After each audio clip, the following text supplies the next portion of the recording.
सरकार भी अपने चाहने वाले लोगों को ही ठेकेदार बनाती है। भाई टुकड़ों में मत बंटो, टुकड़ों में बंट करके आपका भला नहीं होगा। नमस्कार, आप देख रहे हैं जेएनएन न्यूज़। मैं राजेश्वर चौहान हूं। एमसीडी की व्यथा से आप वाकिफ हैं। एमसीडी की हर खबर आप तक पहुंचाता हूं, पर क्या करूं, इसमें भ्रष्टाचार ही इतना है। न मेरे चैनल से न किसी और से ये भ्रष्टाचार कम होने का नाम नहीं ले रहा। पर यहाँ जो लोग हैं उनकी बातें आप तक पहुंचाता रहता हूं, पर फिर भी सरकार शायद सोई हुई है। पता नहीं कब तक सोएगी। अब जगाना इन लोगों के बस की बात है या ये जो लोग हैं सारी ये करेगा। डीसी कपिल साहब हमारे साथ अब बेबाकी से बात करते हैं और आप लोग सुनना भी चाहते हैं। अब इनसे बात करते हैं डायरेक्ट। डीसी साहब, एमसीडी और भ्रष्टाचार, चोली दामन का साथ, कैसे होगा इन कर्मचारियों के भविष्य का उद्धार जब बड़े अधिकारी भ्रष्ट हैं? देखिए, ये बहुत बड़ा और बहुत बढ़िया प्रदर्शन है और ये शुरुआत है। अगर सरकार अपनी हठधर्मी से ना हटी तो निश्चित रूप से इसकी ईंट की ईंट बजाई जाएगी। इसी बदतमीजी की वजह से, इसी लापरवाही की वजह से, इसी वायदा खिलाफी की वजह से पहले जो 10 साल तक की केजरीवाल सरकार यहाँ पर रही और उसने कर्मचारियों के साथ जो वायदा खिलाफी करी है, उसका नतीजा है कि उसकी विदाई हुई है। अगर ये सरकार भी ना मानी तो जैसे 1998 में प्याज के बढ़ी हुई कीमतों की वजह से भारतीय जनता पार्टी की विदाई हुई थी, इस बार एमसीडी का निजीकरण करने और कच्चे कर्मचारियों को पक्का ना करने के लिए इस बार इसकी विदाई भी होना तय है।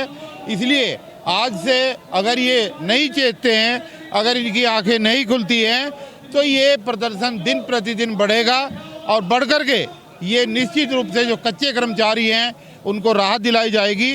किसी भी सूरत में चाहे कुछ भी हो जाए, लेकिन एमसीडी का ना तो निजीकरण होने दिया जाएगा और ना ही यहाँ पर ठेकेदारी प्रथा लागू होने दी जाएगी। साहब, आप सालों से ये लड़ाई लड़ रहे हैं ठेकेदारी वाली, क्या कमी इसमें देखते हैं आप ऐसी कि सालों बीत गए उसके बाद ठेकेदारी चल रही है?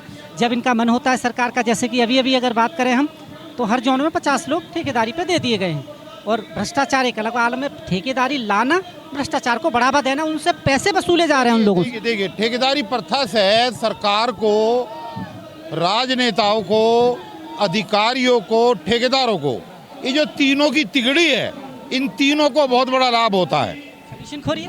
जो ठेका लेता है उसको लाभ है, जो ठेका देता है अधिकारी उसको लाभ है, और सरकार भी अपने चाहने वाले लोगों को ही ठेकेदार बनाती है।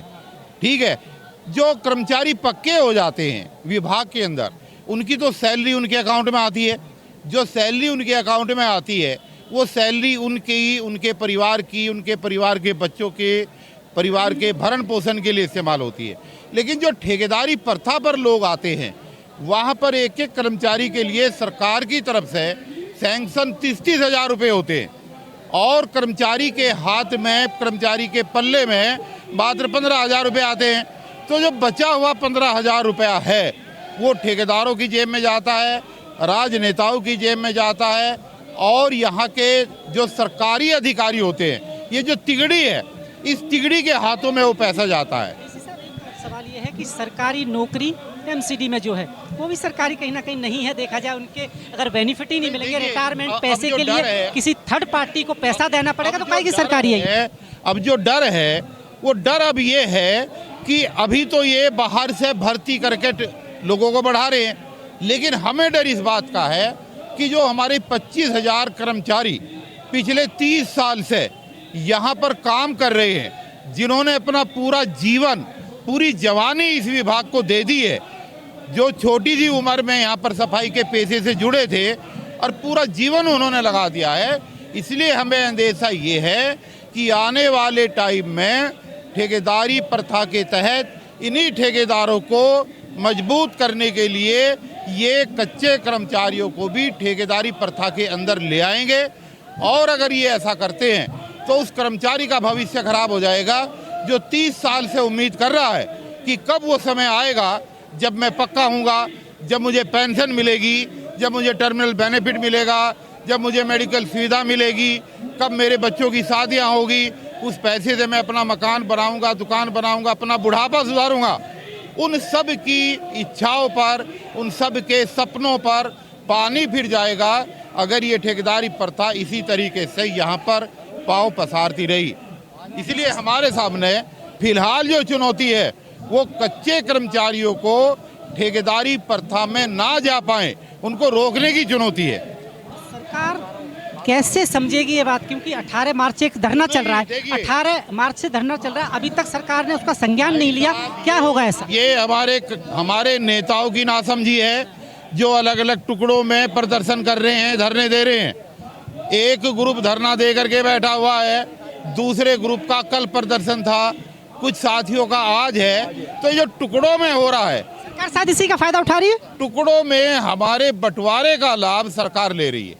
अब आगे धीरे धीरे इन लोगों को समझाएंगे, इनसे आग्रह करेंगे, भाई टुकड़ों में मत बंटो, टुकड़ों में बंट करके आपका भला नहीं होगा, इसलिए सब लोगों को एक साथ आना पड़ेगा, उसका हम प्रयास करेंगे। डीसी साहब इस बात को तो कोई मानने, मैंने एक इंटरव्यू किया आपका, आप कमेंट में जाइए, लोगों ने बड़ा अच्छा लिखा है कि ये सही बोल रहे हैं, कुछ ने लिखा कि नहीं हमें ऐसे नेता की ज़रूरत है जो ऐसी बात कर रहे हैं। पर ये लोग समझ क्यों नहीं पा रहे, लड़ाइयाँ सब में होती है, परिवार में भी होती है, पर इस लड़ाई को आप बाहर लड़िए, पर मेन मौखिक मंच पे लड़ने लगते हैं, कहीं यही कमी है। समझेंगे ना समझिए, देखिए इन कर्मचारियों के अंदर बहुत सारे कर्मचारी नेता, यूनियन के लीडर ऐसे भी हैं जो बहुत बढ़िया हैं, जो दिन रात काम करते हैं, जो ईमानदार हैं, और उनकी ईमानदारी इस बात से पता लगती है कि सुबह सुबह पहले वो अपनी ड्यूटी करते हैं, उसके बाद में अपनी वर्दी चेंज करके नेतागिरी करते हैं। ऐसे बहुत नेता है, मैं सलूट करता हूं ऐसे नेताओं को। लेकिन उन्हीं के बीच में कुछ लोग ऐसे भी हैं जो तनख्वाह सरकार उनको अपना चूल्हा चलाने के लिए देती है, उसमें से एक नए पैसे का भी वो काम नहीं करते। क्या डीसी साहब सीधा, आप सीधा बोलते हैं इसलिए जो पूछा। नेता हैं, ऐसे नेताओं की हिम्मत नहीं है कि अधिकारी के सामने बैठ के आंख मिला करके उसको धमकी दे सके और उससे बात कर सके, और उसी का फायदा मैनेजमेंट डीसी उठाता साहब है। क्या जयचंदों की मात्रा बढ़ गई है कहीं ना कहीं, जिसका खामियाजा ना कर्मचारी को? भाई, मैं आप सीधा बोलते हैं इसलिए सीधा पूछ रहा हूँ। के चैनल को एमसीडी के अलावा भी बहुत लोग जानते हैं। हम अपने घर परिवार की कोई भी कच्ची बात को जनता के बीच में, सरकार के बीच में, मैनेजमेंट के बीच में नहीं कहना चाहते। हम तो सबसे यही आग्रह करेंगे, जो भी हमारे भाई हैं, जो लीड कर रहे हैं, जो नेतागिरी कर रहे हैं, कि ये संकट की घड़ी है, ये परिवार संकट में है, 25,000 कर्मचारियों का भविष्य और भाग्य अंधकार में है, उनको ठेकेदारी प्रथा पर जाने से रोकना है। इसलिए तमाम साथी एक हो जाएं, तभी ये भला होगा, नहीं तो ये सरकार भला नहीं करेगी। आप वाहिद वो नेता हैं, पहले कर्मचारी थे, मैं इसलिए आपसे पूछ रहा हूँ। भुक्तभोगी बहुत बड़ी बात होती है, इसी चक्कर में सब कुछ चला गया, बढ़िया नौकरी चली गई। इंजीनियर डीसी कपिल साहब होते थे, बहुत बेहतर सुविधाएं थी। ये जो कर्मचारी इतने सारे देख रहे हैं, इन्हीं की वजह से दरकिनार हो गया, और शायद आज कहीं ना कहीं वो मलाल झलकता है जब इनको इंसाफ नहीं मिलता। डीसी कपिल साहब ने तो सब कुछ दांव पे लगा दिया, फिर भी ये लोग मान नहीं रही। आज ये आग्रह करेंगे कि सब एक हो जाएं, क्योंकि आप हमेशा बोलते हैं, पर मुझे नजर नहीं आ रहा एक होते हुए अभी भी डीसी साहब। देखिए, तपते हुए रेगिस्तान पर जब पानी की बौछारें पड़ती हैं तो जो पहली शुरुआती दौर की बूंदें हैं उनको फना होना पड़ता है, तब जाकर के धीरे धीरे पानी इकट्ठा होता है और तब लोगों की प्यास बुझती है। तो हम तो वो बूंद थे, हमें कोई फर्क नहीं पड़ रहा इस बात का। हमें भाई सब लोग अगर यही सोचने लगेंगे कि मेरा नुकसान ना हो जाए, तो फिर गरीबों की लड़ाई लड़ेगा कौन?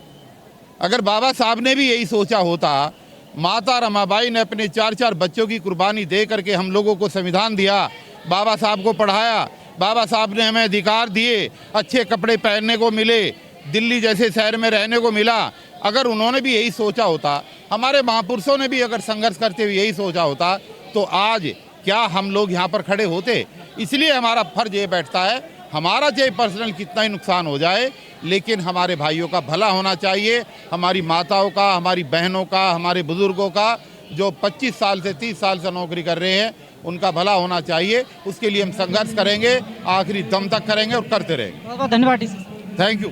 डीसी कपिल साहब थे, आप लोग जानते हैं, बेबाकी से बात करते हैं, और बात इसलिए करते हैं कि उन्होंने बहुत कुछ खो दिया है कर्मचारियों के लिए। क्या अब लोग बात मानेंगे डीसी साहब की कि सबको एक हो जाना चाहिए? अगर लड़ाई जीतनी है आपको तो एक हो जाना पड़ेगा।